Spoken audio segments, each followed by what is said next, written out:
তো নির্বাচনটাকে আমরা যেভাবে দেখি, আমরা দেখেছি জামাত যে অভিযোগ করেছে একই অভিযোগ বিএনপিও করেছে। এখানে হারুন ভাই আছে, আপনি দেখবেন হারুন ভাইয়ের অভিযোগ আছে যে ওনার আসনে অনেক ধরনের ম্যানিপুলেশন হয়েছে, অনেক ধরনের কারচুপি হয়েছে, ওনাকে আমি বলতে শুনেছি আগে। বিএনপিরও বহু জায়গায়, বিএনপি তো কিছু কিছু জায়গায় মামলাও করেছে ইলেকশনের জন্য। তো আপনি যদি দেখেন যে জামাতও অভিযোগ করছে, বিএনপি অভিযোগ করছে, এটা দুইটা কনসিকুয়েন্সেস হতে পারে। একটা হতে পারে যে আমাদের দেশের যে নির্বাচন ব্যবস্থা, এই নির্বাচন ব্যবস্থার এমন কিছু ত্রুটিপূর্ণ দিক আছে যেখানে কিছু না কিছু রিগিং, কিছু না কিছু ম্যানিপুলেশন হয়েই থাকে। তো সেটা আমরা যারা ইলেকশন করেছি আমরা প্র্যাকটিক্যালি দেখেছি। কিছু কিছু মানে লিমিটেশনস ছিল, কিছু কিছু জায়গায় প্রশাসনের দুর্বলতা ছিল, কিছু কিছু জায়গায় জোর জবরদস্তি ছিল, এবং কিছু কিছু জায়গায় নিয়মের ব্যত্যয় ঘটেছে। অ্যাজ এ হোল ইলেকশনটাকে যেহেতু সবাই গ্রহণ করে নিয়েছে, সো ইলেকশন, যেমন ধরেন জামাত যে সমস্ত আসনে জিতেছে, নিশ্চয়ই জামাত ওই সমস্ত আসনে হ্যাপি যেখানে ইলেকশন কারেক্ট হয়েছে। বিএনপি যে সমস্ত আসনে জিতেছে, বিএনপি তো ওই সমস্ত জায়গায় হ্যাপি তারা সেখানে জিতেছে। ফলে এই আলোকে আমরা ইলেকশনটাকে গ্রহণযোগ্য হিসেবে ধরে নিয়েছি, বা জামাতের আমির যেটা বলছেন যে আমরা মেনে নিয়েছি। এখন প্রশ্ন হচ্ছে যে একটা নীতি হচ্ছে আমি 1% ত্রুটিও কেন মেনে নিব, এটা একটা প্রশ্ন। আর একটা প্রশ্ন হচ্ছে যে না, আমি আপাতত একটা সমঝোতা করে, যেটা আপনি এখন ইঙ্গিত করলেন যেটা এক ধরনের সমঝোতা কিনা, এই প্রশ্নটা কিন্তু অনেকে তুলেছে যে এবারে নির্বাচনটা কোনো একটা সমঝোতামূলক নির্বাচন ছিল কিনা। আমি যদি আপনাকে নির্বাচনের আগের দৃশ্যপট দেখাই, আমরা কিন্তু এই অভিযোগগুলো তুলেছিলাম যে নির্বাচনে একটা লেভেল প্লেয়িং ফিল্ড কিন্তু ছিল না, হয় নাই। তো এটার পক্ষে যুক্তি কি? আমি যদি বলি যে এটা কি একটা পলিটিক্যাল রেটরিক, না এটার পেছনে কোনো যুক্তি আছে? আমি আপনাকে যুক্তিগুলো একটা একটা করে দুই একটা তুলে ধরি। যেমন ধরেন আপনি দেখবেন বিএনপির চেয়ারম্যান বা বর্তমান প্রধানমন্ত্রী তারেক রহমান যখন দেশে ফিরেছেন, তাকে রাষ্ট্রের পক্ষ থেকে এমন প্রটোকল এবং এমনভাবে রিসিপশন দেওয়া হয়েছে অ্যাজ ইফ উনি রাষ্ট্রের প্রধানতম একটা গুরুত্বপূর্ণ ব্যক্তি। তিনি যখন ভোটার হয়েছেন, আপনি দেখবেন তিনি ভোট দিতে উনি নির্বাচন কমিশনে যাচ্ছেন, লাইভ ব্রডকাস্ট হচ্ছে, উনি কীভাবে সাইন করছেন সেটা লাইভ ব্রডকাস্ট হচ্ছে, অ্যাজ ইফ ওনাকে প্রজেক্ট করা হয়েছে যে he will be the next prime minister. তো এই জিনিসগুলো যখন একটা প্রভাব বিস্তার করে তখন কিন্তু অটোমেটিক একটা রাজনৈতিক আবহ তৈরি হয়। তো এই জায়গায় কিছু বেনিফিট বিএনপি পেয়েছে।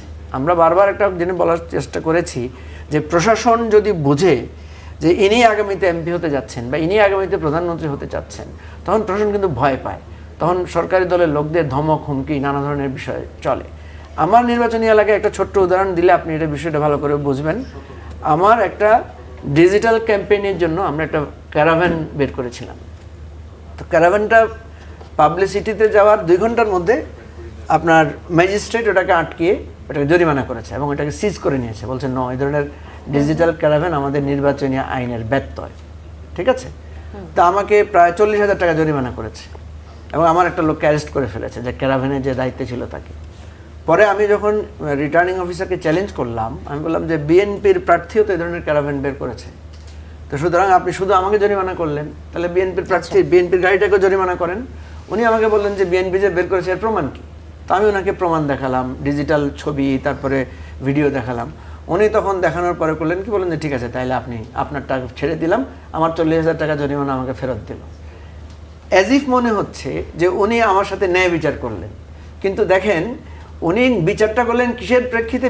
বিএনপির লোকদের স্বার্থে। মানে বিএনপি যখন করেছে ওইটা বৈধ, আমি যখন করেছিলাম সেটা অবৈধ ছিল। কিছু নির্বাচনের ঘটনা আপনি উল্লেখ করছিলেন, কিন্তু নির্বাচনের পরবর্তীতে এই যে জামাত সহ 11 দলীয় ঐক্য নির্বাচনের পর ইঞ্জিনিয়ারিং এর অভিযোগ করে আসছে, কিন্তু 4 মাস পরও তারা একই অভিযোগ করে আসলে কি অর্জন করতে চায়, তাদের অর্জনটা কি এতদিন পরে? হ্যাঁ, আমি এটা আপনি ঠিক বলেছেন। যখন আমি একবার মেনে নিলাম, ঠিক আছে, তখন আমি এটা কেন বারবার বলছি বা এটা বলার মধ্যে সুবিধা কি? আমাদের পলিটিক্যাল সিস্টেমে হচ্ছে যে আপনি যদি মেনে নেন তাহলে সেটা এস্টাবলিশড হয়। আমার যেটা মনে হচ্ছে জামাতের আমির এই কথাটা রিপিটেডলি বলার কারণ হচ্ছে যিনি এটা বোঝাতে চাচ্ছেন যে আমরা কিন্তু একটা স্যাক্রিফাইস করেছি বা আমরা কিন্তু একটা জাতীয় ঐক্যের জন্য আমরা এটাকে মেনে নিচ্ছি, উনি সেটাকে বোঝাতে চাচ্ছেন এবং ওনার কার্যক্রমের মধ্যে সে ধরনের কিছু আচরণগত দিক আমরা দেখি। প্রশ্ন হচ্ছে যে এই ত্রুটি নির্বাচনে, এই যে প্রভাব বিস্তার, এই যে বড় দল একটা বেনিফিট পাওয়া, বড় দলের প্রার্থী একটা বেনিফিট পাওয়া, এই বেনিফিটটা যদি আমাদেরকে দূর করতে হয়, আমাদেরকে কিন্তু আমাদের নির্বাচন ব্যবস্থা একটা সংস্কার করতে হবে, যে সংস্কারটা আমরা করি নাই। সংস্কারের আলোচনা হয়েছিল, আপনি তো দেখেছেন নির্বাচন হওয়ার পরও দুজন প্রার্থী এখন পর্যন্ত শপথ নিতে পারেন নাই। কেন? তাদের ওই যে ঋণ খেলাপির কারণে। একজনের তো অলরেডি বাতিলই হয়েছে। তাহলে বোঝা যাচ্ছে আমাদের নির্বাচন ব্যবস্থা এমনভাবে ত্রুটিপূর্ণ ছিল যে অযোগ্য প্রার্থীকেও সে এক ধরনের বেনিফিট দিয়েছে। এটাতেই বোঝা যাচ্ছে যে বিএনপির পক্ষে যে প্রশাসন কিছুটা কাজ করেছে, এটা তার। আবার আসবে আপনার কাছে মোহাম্মদ হারুনুর রশিদ। বিএনপির পক্ষে প্রশাসন কিছুটা কাজ করেছে, বড় দল হিসেবে কিছু বেনিফিট পেয়েছে, এই অভিযোগগুলো নির্বাচনের আগে আমরা, নির্বাচন পরবর্তী সময় আমরা শুনেছি, এবং তারপরে ফলাফল মেনে নেওয়ার পর ইঞ্জিনিয়ারিং এর অভিযোগ করেছে বিরোধী দল, এবং সেই সাথে জামাতে ইসলামী, যেমন শফিকুর রহমান বললেন যে রিভল্টের কথা, রিভল্ট করলে নির্বাচনের ফলাফল প্রত্যাখ্যান করলে দেশে বিশৃঙ্খলা হতো, সেই কারণে তারা কিছুটা দায়িত্বশীলতার পরিচয় দিয়েছে 11 দল। আপনি কি আসলে মনে করেন যে এখনো বারবার এই কথাগুলো আলোচনা করে, বারবার ইঞ্জিনিয়ারিং এর অভিযোগ তুলে এখনো দায়িত্বশীলতার পরিচয় দিচ্ছে বিরোধী দল? জামাত ইসলামে তো শুকরিয়া আদায় করা উচিত। জামাত ইসলাম বাংলাদেশে এককভাবে নির্বাচন করে 3টা সিটের বেশি পায়নি। বিএনপির সঙ্গে জোট করে তারা 18-20টা সিট পেয়েছে। এখন জামাত ইসলামের মতো দল আজকে তারা তাদের যে বক্তব্য, ভাষ্য যে তারা ক্ষমতায় যেত, তাদেরকে ক্ষমতায় যেতে দেওয়া হয়। এটা তো বলবো যে এটা তাদের সৌভাগ্য যে তারা প্রায় 70-75টা জোট সিট নিয়ে, 70-80টা মতো প্রায় সিট নিয়ে তারা বাংলাদেশে এখন বিরোধী দলের দায়িত্ব পালন করছে, যারা বাংলাদেশের 71-এর সরাসরি মুক্তিযুদ্ধের বিরোধিতা করেছে এবং মুক্তিযুদ্ধের সময় যে সরকার পাকিস্তানে ছিল সেই সরকারের অংশও তারা ছিল, মন্ত্রিপরিষদ সদস্য পর্যন্ত ছিল। এই জিনিসগুলো কিন্তু আমাদের ইতিহাসের অংশ, জানি। এখন দুর্ভাগ্যজনক হলো যে জামাতে ইসলামের সময় আজকে আমাদের মাননীয় স্বরাষ্ট্রমন্ত্রী পার্লামেন্টে মানে যমুনার কিনারে আর যমুনার বাইরে আপনার ভিতরে, এখন বিগত 15 মাস 16 মাস অন্তর্বর্তীকালীন সরকারের সময় জামাত ক্ষমতা মানে এনজয় করেছে।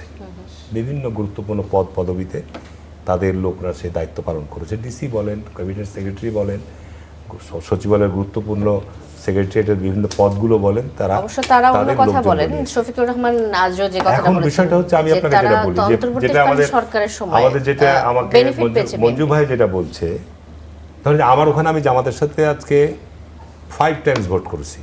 তাদের ভোটের রেঞ্জ কত?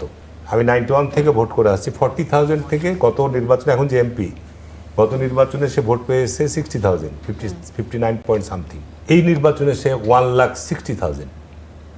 তাহলে জামাত 91 থেকে 2018 সাল পর্যন্ত তাদের চাঁপাইনবাবগঞ্জ সদর আসনে নির্বাচনে ভোটের আপনার পি হচ্ছে তাদের 60,000 সর্বোচ্চ, সেখানে এবার 1,90,000।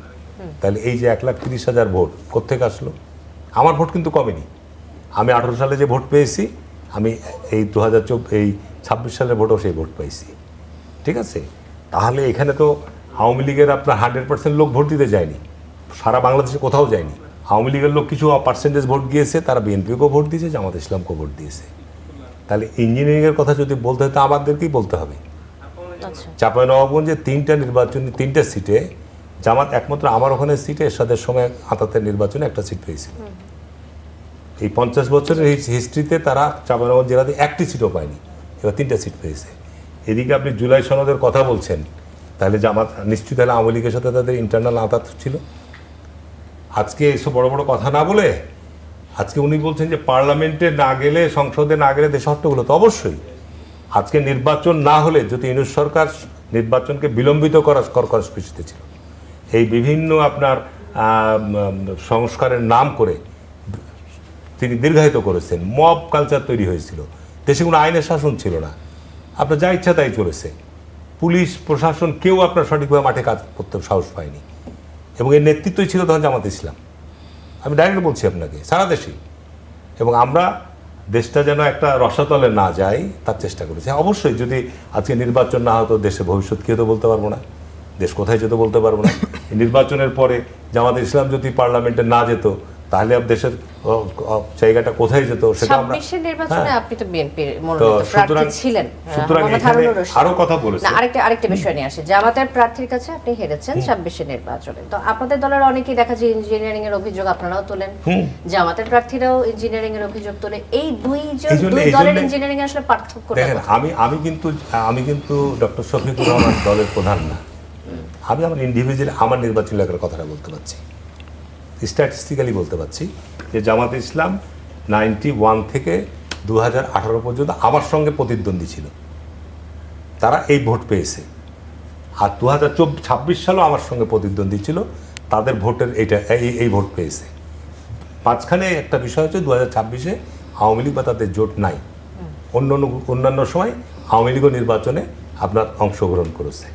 এখন বিষয়টা হচ্ছে এখানে মঞ্জু ভাই আরও কথা বলেছে, যেমন ধরেন যে ক্যারাভ্যানের কথা বলেছে, মঞ্জু ভাই আগে চালু করেছে। আমার ওখানে আমার প্রার্থী কিন্তু ক্যারাভ্যান গাড়ি নিয়ে প্রচার চালাচ্ছিল, এবং আমি নিজেও কিন্তু নির্বাচন কমিশনে অভিযোগ দিয়েছিলাম যে ক্যারাভ্যান যদি নির্বাচনী আইনের মধ্যে বৈধ হয় তাহলে আমিও চালাবো প্রচারণা, এই ধরনের গাড়ি তৈরি করে আমি প্রচারণা চালাবো, ডিজিটাল প্রচারণা। নির্বাচন কমিশনের আমি সুস্পষ্ট হয়ে দায়িত্ব নিয়ে বলছি যে আচরণবিধি দেওয়া হয়েছিল 5 তারিখের পূর্ব পর্যন্ত, ওই আচরণবিধির মধ্যে এটি ছিল না। 5 তারিখের পর পরিপত্র জারি করে নির্বাচন কমিশন সেটাকে বৈধতা দিয়েছে যে ডিজিটাল পরিচালনা করানো যাবে। তখন আমি আমার ওখানে অভিযোগ দাখিল করার পরে যখন দেখলাম যে 5 তারিখে নির্বাচন কমিশন থেকে রিটার্নিং অফিসারের কাছে কাগজ আমার কাছে পাঠালো, আমি অভিযোগ করেছি 3 তারিখে, উনি অপেক্ষা করছেন।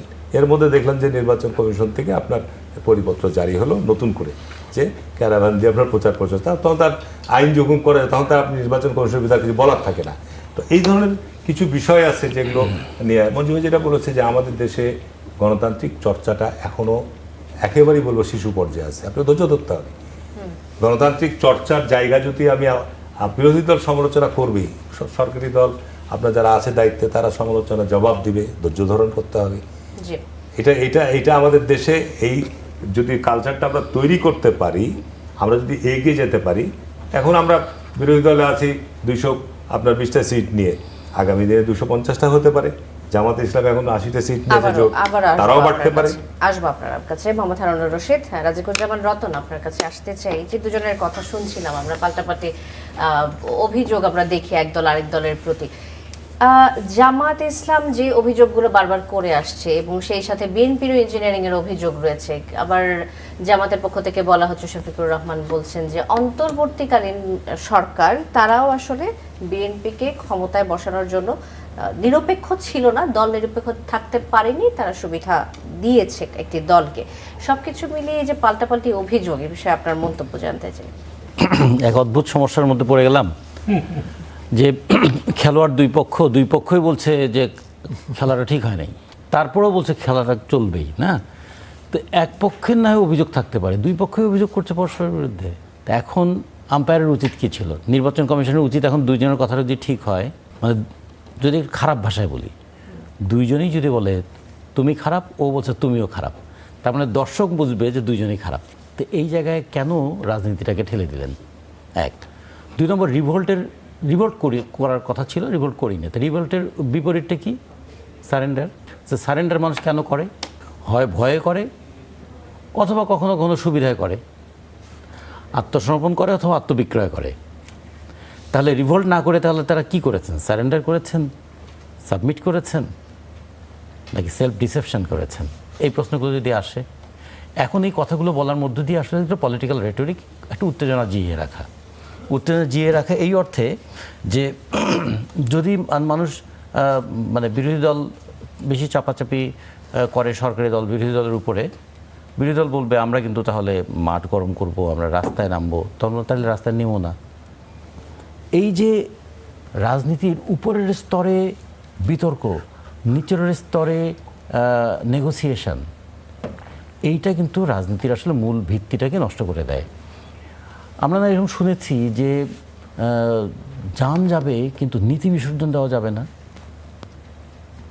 এমনকি তাহলে পার্লামেন্টারি মেম্বারের জন্য নীতি বিসর্জন দেওয়া যায়? এই প্রশ্নগুলো কি আসবে না তাহলে? তাহলে এই ধরনের কথাগুলো কিন্তু অনেক ধরনের নতুন কথার জন্ম দেবে। আমরা আবার আরেকটা কথা বলছি যে গণতন্ত্র শিশু পর্যায়ে আছে। আসলে তাহলে তো সঠিক শিক্ষাটা শিশু বয়সেই শেখা উচিত। শিশু বয়সে যদি ঠিক শিক্ষাটা না শিখি তাহলে তো বড় হলে আর শেখানো যাবে না। তাহলে এটাও একটু দেখা দরকার। যে কথাটা খুব গুরুত্বপূর্ণ, যেটা মঞ্জু ভাই বলেছেন, মঞ্জু ভাই, যে বেনিফিটটা কারা বেশি পেয়েছে অন্তর্বর্তীকালীন সরকারের সময়। আচ্ছা, খেয়াল করে দেখুন তো, অন্তর্বর্তীকালীন সরকার আজকের দিনে গঠিত হয়েছিল 8ই জুলাই,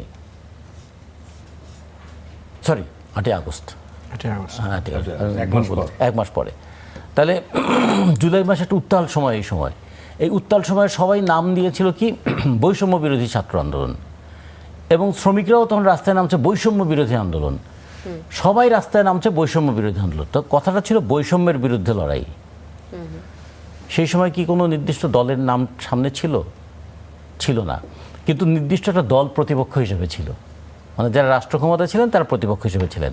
আর বাকিরা 15 বছর ধরে রাজনৈতিক দলগুলো মাঠে আন্দোলন করে করে একটা পরিস্থিতি তৈরি করেছেন। 2014 সালের নির্বাচন, 2018 সালের নির্বাচন এবং 2024 সালের নির্বাচন, এটা সবার কাছে এটা প্রমাণ করে দিয়েছিল যে নির্বাচন আর সুষ্ঠু হবে না, নির্বাচনের মধ্য দিয়ে এই সরকার ক্ষমতা থেকে যাবে না, অভ্যুত্থান ইজ এ মাস্ট।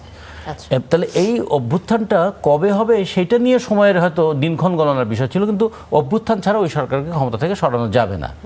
কিন্তু অভ্যুত্থানের পরে আমরা দেখলাম যে সেনাবাহিনী প্রধান যখন ডাকলেন তখন প্রথম কোন দলের নাম বলেছিলেন? এখন যদি বলে তাহলে এটা একটা মেন্টাল মেকআপ তৈরি করার চেষ্টা ছিল, যেমন একটা দলের নাম বলো যাতে পাবলিক পারসেপশন তৈরি হয় এরাই হচ্ছে মূল।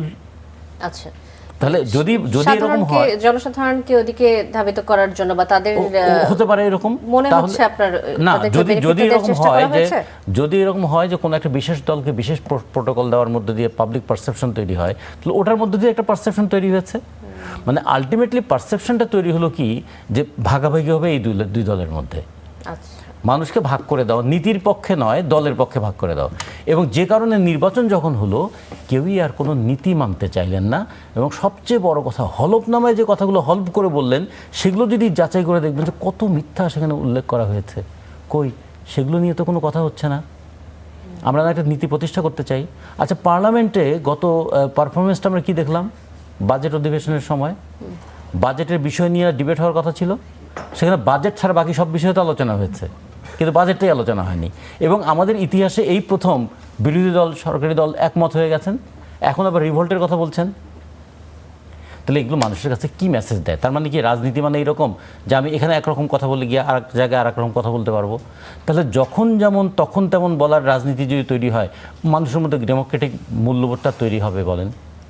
ফলে আমরা এই জন্য বলছি আমরা খুব বিপদে আছি, কারণ আমাদের তো সংসদে আসন নাই, আমাদের রাস্তায় কথা বলতে হয়। এবং দুদিন পর তারা বলবে আপনাদের কয়টা সিট আছে যে আপনারা এরকম কথা বলেন?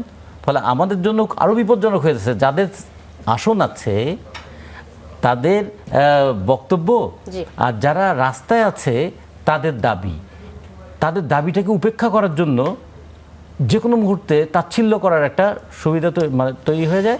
এবং কর্মীদেরও মনন জগৎটা এরকম তৈরি হয়ে যায়, যখন যেটা করা দরকার তখন সেটাই করে ফেলো। এর চেয়ে বড় সুবিধাবাদী রাজনীতির চর্চা কি আর হতে পারে?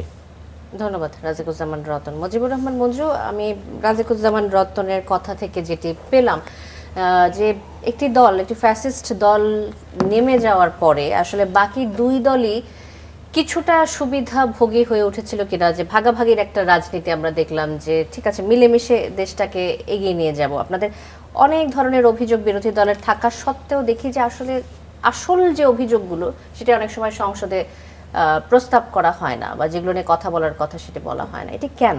মিলেমিশের রাজনীতি চলছে নাকি? মিলেমিশে রাজনীতি হয়তো ভালো, মিলেমিশে রাজনীতি সংঘাত বাদ দিয়ে দেশের স্বার্থে সবাই মিলেমিশে কাজ করলে সেটা একটা ভালো। মিলেমিশে রাজনীতি ভালো, মানে ক্ষমতা দখলের ক্ষেত্রে সেক্ষেত্রে মিলেমিশে কথাই বলছি, যাচ্ছে কিনা মিলমিশটা যদি পরিষ্কার করেন। মিলমিশটা যদি রাষ্ট্রের জন্য হয় তাহলে তো এই মিলমিশ ভালো, কিন্তু মিলমিশটা যদি হয় স্বার্থের জন্য, রাষ্ট্র উপেক্ষিত হয়, তাহলে তো সেটা অবশ্যই মানে অপরাজনীতির জায়গা। এখানে একটা জিনিস দেখেন, আমরা অন্তর্বর্তীকালীন সরকারের সময় কি দেখলাম, আমি একটা উদাহরণ দিলাম, রতন ভাই একটা উদাহরণ দিলেন। আমরা যখন ঐকমত্য কমিশনে দেখেছি তখন আমরা দেখেছি 3টা দলকে ঐকমত্য কমিশনের যারা লিডিংয়ে ছিলেন তাদের ডান পাশে বসানো হয়েছে, বাকিদের সবাইকে বসানো হয়েছে বাম পাশে। এবং আলোচনার শেষ জায়গায় গিয়ে মূল সিদ্ধান্তটা হয় ওই 3 দলের আলোচনার মধ্যে দিয়ে। এবং আপনি দেখেছেন যে আমাদের তৎকালীন অন্তর্বর্তীকালীন সরকারের প্রধান যখন জাতিসংঘের অধিবেশনে গিয়েছিলেন তখন উনি 3টা দলের প্রতিনিধিকে সাথে নিয়ে গিয়েছিলেন, বিএনপি, জামাত এবং এনসিপি। আপনি পার্লামেন্টের রেজাল্ট দেখেন, ফার্স্ট কে বিএনপি, সেকেন্ড কে জামাত, থার্ড কে এনসিপি। তাহলে এই যে আপনি যদি মিলান এখন যে ওনারা যে ধরনের একটা প্রজেকশন দিয়েছেন বা স্পেকুলেট করেছেন যে এই 3টা দলই প্রধান, এবং এরপরে যখন ইলেকশনের রেজাল্ট বের হয় 3টা দলই ফার্স্ট, সেকেন্ড, থার্ড, তখন তো যে কেউ এটাকে একটা মিলাবে যে এটার একটা স্বাভাবিক গতি প্রকৃতিটা এরকম ছিল কিনা।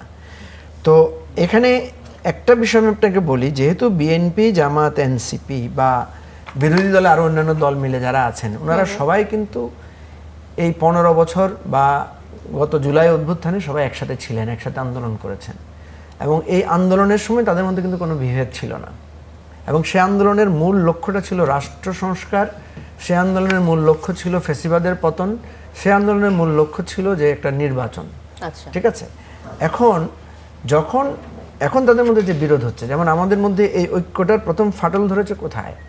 আপনি যেটা পার্লামেন্টকে মিন করেছেন, পার্লামেন্টের প্রথম ফাটল ধরেছে জুলাই অভ্যুত্থানের জুলাই সনদ নিয়ে এবং গণভোটের রায় বাস্তবায়ন নিয়ে। তো গণভোটের রায় বাস্তবায়ন নিয়ে যখন বিএনপি একটা ভিন্ন পথ ধরলো, ভিন্ন মত ধরলো, তারা যখন বলল যে জুলাই সনদ বাস্তবায়ন আমরা আমাদের মতো করে করব, আমরা যেটা স্বাক্ষর করেছি, আর জামাত বা বিরোধী দল মিলে সবাই যখন বললো, 11 দল মিলে আমরা যেটা বললাম যে জনগণ যেটাতে রায় দিয়েছে, জনগণ যেটাতে গণভোট দিয়ে যেই মানে চূড়ান্ত দিক নির্দেশনাটাকে গ্রহণ করেছে, সেটা বাস্তবায়ন করতে হবে। এখানেই জাতীয় স্বার্থটা উপেক্ষিত হয়েছে। তো জাতীয় স্বার্থ উপেক্ষিত হওয়ার পরে যখন পার্লামেন্টে যার যার এলাকার বরাদ্দ, তারপরে যার যার ওই হোস্টেলে, অর্থাৎ পার্লামেন্টের এমপিদের হোস্টেলে পর্দা বা ওই যে মাইক্রোওয়েভ ওভেন নিয়ে আলোচনা হয়, এবং সেখানে দেখা যায় যে একটা আপোষ হয়ে যায়। আপনি দেখবেন যখন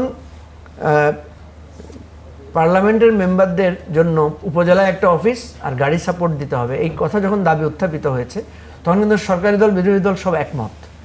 যখন মাইক্রোওয়েভ ওভেন বা পর্দা দেওয়ার কথা উঠেছে, তখন তো কেউ কেউ নিজেই পর্দা কিনে দিয়ে মাইক্রোওয়েভ ওভেন কিনে দিতে চেয়েছেন। মানে সরকারি দল বিরোধী দলের কি সক্ষতা! ঠিক আছে। এরপরে আপনি দেখবেন কিছুদিন আগে আমরা দেখলাম যে 20 কোটি টাকা বরাদ্দ দেওয়া হয়েছে বিরোধী দলকে, এবং আগে দেওয়া হয়েছিল সরকারি দলের এমপিদেরকে। এগুলো নিয়ে কিন্তু ঐকমত্য আছে। ঐকমত্য নাই কি নিয়ে? তত্ত্বাবধায়ক সরকার কিভাবে হবে সেটা নিয়ে ঐকমত্য নাই। ঐকমত্য নাই কি নিয়ে? বিচার বিভাগের স্বাধীনতা থাকতে হবে, ওইটা নিয়ে ঐকমত্য নাই। ঐকমত্য নাই কি নিয়ে? দুদক কমিশন সরকারের নিয়ন্ত্রণে থাকতে হবে, এটা যে সরকারের নিয়ন্ত্রণে বাইরে থাকা উচিত, সেটা নিয়ে ঐকমত্য নাই। ফলে কোনো না কোনো সময় যদি মানুষ বোঝে যে এই পার্লামেন্ট অ্যাকচুয়ালি আমারকে নিয়ে আলোচনা হচ্ছে না, এই পার্লামেন্টে আলোচনা হচ্ছে কোন এমপি কত বরাদ্দ পাবেন, কার মসজিদে কার রাস্তায় কি কতটুকু করবেন, এটাকে যদি হাইলাইটেড হয়, তাহলে কিন্তু মানুষ এক ধরনের ওই যে বিরাজনীতিকরণের যে জায়গাটা বা পার্লামেন্টের প্রতি তাদের যে আগ্রহ, সেটা কিন্তু মানুষ ধন্যবাদ মুজিবুর রহমান মঞ্জু। মোহাম্মদ হারুনুর রশিদ, এই পার্লামেন্ট নিয়ে বাংলাদেশের মানুষের আগ্রহের অনেক আগ্রহ ছিল, অনেক আগ্রহ নিয়ে তারা পার্লামেন্টের এবারের সংসদ অধিবেশনগুলো দেখেছে এবং বেশ অবজার্ভ করেছে। বোঝা যায় সাধারণ মানুষের মধ্যেও দেখা গেছে যে বেশ আগ্রহ ছিল। তারপরও আমরা দেখলাম যে বিরোধী দল বলতে যে কনসেপ্ট আমাদের দেশে আগের ফ্যাসিস্ট আমলে আমরা দেখেছি, সেই কনসেপ্ট থেকে এখনকার বিরোধী দলের কনসেপ্ট খুব বেশি আলাদা আমরা করতে পেরেছি কিনা। কারণ এই যে গ্রহণযোগ্যতার বিষয়টি, যে সমস্যাগুলো নিয়ে আলোচনা হওয়ার কথা সংসদে, সেগুলো নিয়ে আলোচনা হয় না, বরং কোনটিতে আসলে এমপিদের সুবিধা বেশি হবে, সেই বিষয়গুলো নিয়ে যখন আলোচনা বেশি হয়, তখন গ্রহণযোগ্যতা হারায় কিনা এই আলোচনাগুলো। না, পার্লামেন্টের তো বয়স আপনার খুব সামান্য সীমিত। দ্বিতীয় অধিবেশন, এটা বাজেট অধিবেশন গেল। পার্লামেন্টের কাছে আমাকে মনে করতে হবে যে এটা পার্লামেন্টের বর্তমান মেম্বারদের মোর দেন 80% হচ্ছে নিউ। জামাত ইসলামের কয়েকজন ছাড়া তো সবাই নতুন, বিএনপিরও আপনার অধিকাংশ সদস্যই নতুন। সুতরাং নতুন সদস্যদের অরিয়েন্টেশন মাধ্যমে পার্লামেন্টের প্রতিদিন আমি স্পিকার আজকেও দেখলাম যে যারা পুরনো পার্লামেন্ট মেম্বার 71 বিধিতে নোটিশ দিচ্ছে 2 মিনিটের জন্য পড়ে শোনাবে। আপনি সেখানে 4টা নোটিশ দিতে পারেন, একটা নোটিশ গৃহীত হয় যদি সময়ের মধ্যে সেটা পড়তে পারে। উনি যে নোটিশ দিয়েছে তার নোটিশের বাইরে পড়ছে, স্পিকার বারবার রুলিং দিচ্ছে, ওই সদস্যকে বারবার সতর্ক করছে যে আপনি যে নোটিশটা দিয়েছেন, যেভাবে দিয়েছেন সেটাই নিয়ম, কার্যপ্রণালী সেটাই বলা আছে, আপনি ওর বাইরে কিছু বলতে পারবেন না, ওটাই আপনাকে পড়ে ওখানে শোনাতে হবে। এখন এইটা আমাদেরকে যারা বর্তমান পুরনো মেম্বার ছিল, এরকমও অনেকেই আপনার ঘটনা ঘটছে, আর নতুনরা তো আপনার করছেই। তো সুতরাং পার্লামেন্টের প্রতি মানুষের যে আস্থা বা বিশ্বাস, এটা এখনও হয়নি। তার কারণ আমাদের মাননীয় প্রধানমন্ত্রী আপনি লক্ষ্য করছেন নিরলস পরিশ্রম করছে এবং নির্বাচনী যে প্রতিশ্রুতি বা এজেন্ডা উনি সেগুলো বাস্তবায়নের জন্য রাত দিন কাজ করার চেষ্টা করছে, এবং সেগুলোর জন্যে ওনার যে প্ল্যান বা পরিকল্পনা সে অনুযায়ী আগানোর চেষ্টা করছে। জুলাই চার্টার নিয়ে আসলে পরিকল্পনা কি, এটা যদি একটু বলেন, যে কারণ বারবার অভিযোগ আসে, প্রতারণার অভিযোগ আসে সংসদের আপনার নির্বাচন নিয়ে যে পূর্বে যে আলোচনাগুলো হয়েছে, মঞ্জু ভাই কয়েকটা কথা বলেছে। নির্বাচন আচরণবিধি তো সবার জন্য করা হয়। এখন আর আমাদের দেশের যে প্রশাসনিক কাঠামের জনবলের যে শক্তি, এখন একটা রাজনৈতিক দল নির্বাচনের প্রার্থী হয়ে যদি আপনি জেনে শুনে আপনি নিজে আচরণবিধি বারবার লঙ্ঘন করতে থাকেন, প্রতিপক্ষরা যদি অভিযোগ দেওয়ার পরে সেগুলো আপনি কতবার নেবেন? যেমন আমি এক্সাম্পল দিয়েই বলবো আপনাকে যে এবারের নির্বাচনের ক্ষেত্রে কিছু বেশ কিছু বিধিনিষেধ ছিল, যেমন আমরা প্লাস্টিক সামগ্রী বা পোস্টার ব্যবহার এগুলো করা যাবে না। আর জামাত ইসলামের সারা দেশে লক্ষ লক্ষ প্লাস্টিকের ঝুড়ি দিয়ে তারা দাঁড়িপাল্লা বানিয়েছে, রঙিন সাদা কালোর বাইরে কিছু ব্যবহার করা যাবে না। নির্বাচন পার হয়েছে, এই জিনিসগুলো না আমি বলি শেষ করে, আপনি যে কথাটা বলছেন সেটা আসছি। এখন এই জিনিসগুলোর ক্ষেত্রে প্রত্যেক নির্বাচনী এলাকায় আপনি এখন কতগুলো এই যারা নির্বাচনের প্রার্থী, তাদের দায়িত্ব, তাদের বিবেক, তাদের মানার জন্য এটা তাদের থাকা উচিত। এখন বর্তমান সরকারের দায়িত্ব জুলাই চার্টার। আপনি যদি এই প্রসঙ্গে একটু আসেন যে এই জুলাই চার্টার নিয়ে এত কথা, ব্যাপারে যেটা আমাদের দীর্ঘ আলাপ আলোচনার মধ্য দিয়ে, মঞ্জু ভাইয়ের সে আলাপ আলোচনা ছিল, রতন ভাইয়ের ছিল, আলাপ আলোচনার মধ্যে একটা জুলাই সনদ স্বাক্ষরিত হয়েছে এবং এটা নিয়ে কিন্তু আমি বলবো বিরোধী দল একটা বিভ্রান্তি ছড়াচ্ছে যে বিএনপি আপনার জুলাই সনদ বাস্তবায়ন করতে চায় না এবং তারা বলেছে প্রতারণা করছে জনগণের। সময় হয়েছে 3 মাস। অলরেডি অন্তর্বর্তী সরকারের যে সমস্ত অধ্যাদেশগুলো ছিল আপনার 10-12টা ছাড়া সবগুলোই অনুমোদন পাস করেছে। আর মৌলিক কিছু বিষয় আছে, যেমন দুর্নীতি দমন কমিশন, আপনার বিচার বিভাগ, পুলিশ কমিশন, মানবাধিকার, এরকম গুরুত্বপূর্ণ কিছু সেগুলো আপনার আরও আলাপ আলোচনার মধ্যে দিয়ে সেগুলোর কাজ চলছে। সেগুলো আপনার বিল আকারে যাবে, সংসদ উত্থাপিত হবে, বাইরেও আলোচনা হবে। আমরা এরকম টকশোতে এসেও এগুলো নিয়ে আলোচনা করতে হবে, ওই সাইডে যাবে। সুতরাং এটার জন্য অপেক্ষা করতে হবে। তার কারণ আমাদের দেশটাকে আপনি যদি বলেন বিচার বিভাগ জবাবদিহিতার বাইরে যদি আমরা থাকি, বিচার বিভাগ তো এখন আগের চাইতে জুডিশিয়ারিতে প্রায় 2500-এর মতো বিচারক কাজ করছে। সুপ্রিম কোর্টে আপনার বিপুল পরিমাণ বিচারক কাজ করছে, কিন্তু আমরা কি মামলা জট কমাতে পেরেছি? এই জায়গাগুলোতে জবাবদিহিতার যে জায়গা, এখানে বিচার বিভাগকে স্বাধীন করলাম, কিন্তু চেক অ্যান্ড ব্যালেন্স আপনার থাকতে হবে। চেক অ্যান্ড ব্যালেন্স অবশ্যই থাকতে হবে। আমাদের মতো দেশে আপনি দুর্নীতি দমন কমিশনকে অবশ্যই স্বাধীন করতে হবে এবং আমরা প্রত্যাশা, এটা আমাদের আইনের শাসন প্রতিষ্ঠা, এটা আমাদের প্রত্যাশা, জনগণের প্রত্যাশা। কিন্তু সেই জায়গাটা তৈরির ক্ষেত্রে আমাদেরকে আরো আপনার সচেতনভাবে আরো এগিয়ে যেতে হবে। আচ্ছা, বিরোধী দলকে সরকারি দল বোঝাতে কেন ব্যর্থ হচ্ছে যে আর কতদিন সময় লাগবে? বিরোধী দল, আমি একটা জিনিস আপনাকে বলি শুনেন, বিরোধী দলের কাজই তো হচ্ছে যে সরকারি দলকে খোঁচা দেওয়া, সরকারি দলের সমালোচনা এটা করবেই। এটা বিরোধী দলের দায়িত্ব, কাজ। এটা আপনার সঠিক হোক বেঠিক হোক, আপনি আপনার জায়গা থেকে আপনি আপনার দাবি দেওয়া খান। কিন্তু সবচেয়ে একটা বড় বিষয় হচ্ছে কি, আল্লাহ আমাদের তো বিবেক দিয়েছে। একজন বিরোধী দলের সদস্য বিরোধী দলের জায়গা থেকে যে কথাগুলো বলতে পারে, সরকারের জায়গা থেকে সেটার বাস্তবতা কিন্তু খুব কঠিন। আজকে আপনি যদি আলোচনা করতে যান শিক্ষা, স্বাস্থ্য, এই সমস্ত বিষয়গুলো নিয়ে, এখন ধরো যে খুব সহজেই বলা যায় যে স্বাস্থ্য ব্যবস্থা বেহাল। অবশ্যই বাংলাদেশে সরকারি চিকিৎসা ব্যবস্থা বলেন, বেসরকারি চিকিৎসা ব্যবস্থা বলেন, এটার অবস্থা মোটেও ভালো না। আমি বলবো এক কথায় ভালো না। এখানে আপনার মনিটরিং ব্যবস্থা দুর্বল। তো সুতরাং এই জিনিসগুলো আপনি আলোচনার সংসদে আসতে গেলে বিরোধী দলরা করবে, সরকারি দলের জায়গা থেকে কিন্তু আসবে না। এখন আপনার আমার এখানে 250 বেডের হসপিটাল, আমি আমার নবাবগঞ্জে উদাহরণ দিয়ে বলি, আমার ওখানে জনবল 50 জন ডাক্তার, আমি ওখানে 25 জন ডাক্তার পেয়েছি, আর 25 জন নাই। আমার ওখানে অন্যান্য জনবলেরও ঘাটতি আছে, কিন্তু এভরিডে আউটডোরে 1500-এর বেশি অধিক এই জনবল দ্বারা আমাকে রোগী দেখতে হচ্ছে। আমাকে 250 বেডের হসপিটালের জায়গায় আমার বর্তমানে মেঝেতে শুয়ে থাকা অবস্থায় 700-800 রোগী এভরিডে আপনি ওখানে থাকছে। তো এইটা সারা বাংলাদেশের কিন্তু সরকারি হসপিটালের চিত্র। আমাদের যে জনবল কাঠামো হাসপাতালগুলো দেওয়া হয়েছে আর যে পরিমাণ রোগী ওখানে চিকিৎসা নেওয়ার কথা, তার চেয়ে বহু গুণ আপনার রোগী সেখানে চিকিৎসা নিচ্ছে। পাশাপাশি সরকারি চিকিৎসকরাও তাদের কর্মস্থলে উপস্থিতির ক্ষেত্রে একটা বিরাট চ্যালেঞ্জ, এটা আমি বলবো যে তারা সরকারি চিকিৎসক আপনার বেসরকারি প্র্যাকটিসের সাথে জড়িত আছে, সরকারি সময়েও দেখা যাচ্ছে তারা সরকারি হসপিটালগুলোতে উপস্থিত থাকছে না। এই সমস্ত অনেক সমস্যা আমাদের আছে। আমি মনে করি যে এখন সরকারি দল আর বিরোধী দল এখন যদি আপনার একসাথে কাজ করে এবং এই সংকটগুলো চিহ্নিত করে যদি ঐক্যবদ্ধভাবে, এটা জনগণের প্রত্যাশা। আপনি এই সমস্ত আলোচনা বাদ দিয়ে দেশকে সামনের দিকে এগিয়ে গেলে সংকট, কিন্তু এগুলো সরকারি দলকে আপনি যদি একা দায়ী করেন